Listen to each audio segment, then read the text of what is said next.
I'm going to talk a few minutes about that all-important workability form. Some doctors or clinics, they have their own form. They can be called different things, a job slip, medical restrictions form. And regardless of what it's called, you cannot bring your injured worker back to work without some form of a medical release. In some states like Iowa, doctors might be more inclined to provide a doctor's note or release versus a complete workability form. In any event, you want to be sure to get a document signed by the doctor after each of the employee's doctor visits. This form essentially informs you of the approved functions that the employee can perform based on the medical evaluation. The last thing you want to have is that employee re-injure or exacerbate the injury because he was working outside of his restrictions. If you or the employee feels that the employee can perform more than what the physician noted on the form, contact your claim rep.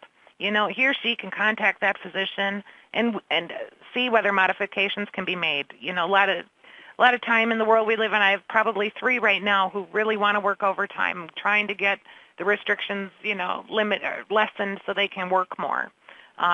It does happen. So this is a sample workability form that SFM has created, and we encourage you to download it from SFM's website.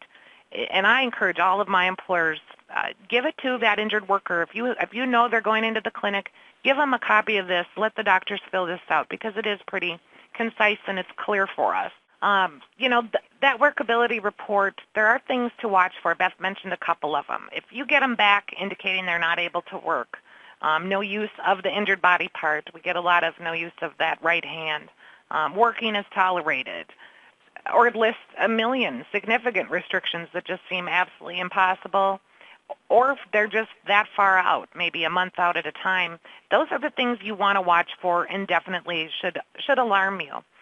These kind of restrictions slow the process and delay the employee's return to work.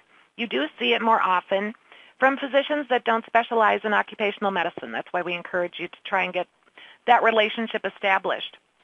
Again, most important, you should receive that updated workability form after each and every visit. If the employee doesn't give you one, which he rightfully should, then you want to contact the physician yourself, and you can do that, or you contact your SFM claims rep, and they will get it for you.